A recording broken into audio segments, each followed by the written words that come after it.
തൃപ്പൂണിത്തുറയിലെ സ്ഫോടനവുമായി ബന്ധപ്പെട്ട് രണ്ടുപേർ കസ്റ്റഡിയിലായി എന്നതാണ്. ഈ വെടിക്കെട്ട് സാമഗ്രികൾ അവിടെ എത്തിച്ച രണ്ടുപേരാണ് കസ്റ്റഡിയിലുള്ളത്.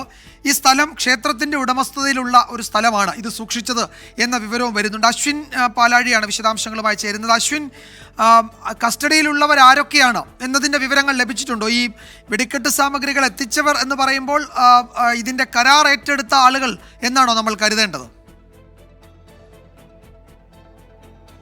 തീർച്ചയായും വിജയകുമാർ, ഈ ഉത്സവത്തിന് വെടിക്കെട്ടിന് ആവശ്യമായ സാമഗ്രികൾ എത്തിക്കാനായി കരാർ ഏറ്റെടുത്ത രണ്ടുപേരെയാണ് തൃപ്പൂണിത്തുറ പോലീസ് കസ്റ്റഡിയിലെടുത്തിട്ടുള്ളത്. ഹിൽ പാലസ് പോലീസ് കസ്റ്റഡിയിലെടുത്തിട്ടുള്ളത്. അവരെ ഈ സംഭവ സ്ഥലത്ത് നിന്നാണ് അല്പസമയം മുമ്പ് പോലീസ് കസ്റ്റഡിയിലേക്ക് മാറ്റിയത്. അതായത് സംഭവം നടന്ന ആദ്യഘട്ടത്തിൽ തന്നെ ഇവരെ പോലീസ് ദിവസവുമായി ബന്ധപ്പെട്ട് അവരുടെ വിവരങ്ങൾ ശേഖരിക്കുകയും അവരെ കസ്റ്റഡിയിലെടുക്കുകയുമായിരുന്നു. അങ്ങനെ രണ്ടുപേർ ഈ സംഭവവുമായി ബന്ധപ്പെട്ടിപ്പോൾ പോലീസിന്റെ കസ്റ്റഡിയിലുണ്ട് എന്നുള്ളതാണ് നമുക്ക് ലഭിക്കുന്ന വിവരം. അവരെ ചോദ്യം ചെയ്യുന്നതിലൂടെയാണ് എന്താണ് കൃത്യമായി ഇവിടെ നടന്നതെന്നടക്കമുള്ള കാര്യങ്ങളിൽ ഒരു വ്യക്തത വരികയുള്ളൂ. കാരണം ആ അപകട സമയത്ത് ഇവിടെ ഉണ്ടായിരുന്ന രണ്ടുപേരാണ് ഇവർ. അവരിൽ നിന്ന് കൂടുതൽ വിവരങ്ങൾ, ഈ അപകടവുമായി ബന്ധപ്പെട്ട കൂടുതൽ വ്യക്തമായ വിവരങ്ങൾ ലഭിക്കുമെന്നാണ് പ്രതീക്ഷ. അവരെ ചോദ്യം ചെയ്യുന്നതടക്കം തുടരുകയാണ്. നമ്മളിപ്പോൾ ഉള്ളത് ഇതിനപ്പുറത്തുള്ള ഒരു സ്ഥലത്താണ്. അവിടെ അടക്കം ഒരു ബാങ്കാണ്, കോപ്പറേറ്റീവ് കാർഷിക സഹകരണ ബാങ്കാണ്. ആ ബാങ്കിന് 100 മീറ്റർ അപ്പുറത്താണ്.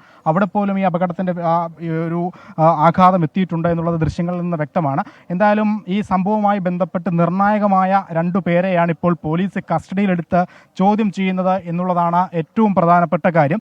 അവരിൽ നിന്ന് ഈ സംഭവവുമായി ബന്ധപ്പെട്ട നിർണായക വിവരങ്ങൾ പോലീസിന് ലഭിക്കുമെന്നുള്ള പ്രതീക്ഷയാണ് ഉള്ളത്. എന്തായാലും ആ ചോദ്യം ചെയ്യൽ ഇപ്പോഴും തുടരുകയാണ്. വിജയകുമാർ, രണ്ടുപേരെ കസ്റ്റഡിയിലെടുത്തിട്ടുണ്ട്. ഈ സ്ഫോടക വസ്തുക്കളുമായി അവിടേക്ക് വന്ന രണ്ടുപേരാണ് കസ്റ്റഡിയിലായിരിക്കുന്നത്.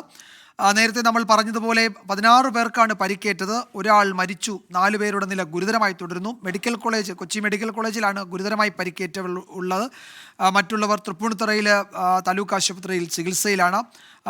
ഈ ഇത്രയും പടക്കം, വെടിമരുന്ന്, വെടിക്കെട്ട് സാമഗ്രികൾ അവിടെ സൂക്ഷിക്കാൻ അനുമതി ഉണ്ടായിരുന്നില്ല എന്നതാണ് പ്രാഥമിക അന്വേഷണത്തിൽ മനസ്സിലാക്കാൻ കഴിയുന്നത്. പോലീസിൻ്റെയും ജില്ലാ ഭരണകൂടത്തിൻ്റെയും ഒക്കെ വിശദമായ പരിശോധന അവിടെ നടക്കുന്നതേ ഉള്ളൂ. കൂടുതൽ വിവരങ്ങൾ വരാനിരിക്കുന്നതേ ഉള്ളൂ.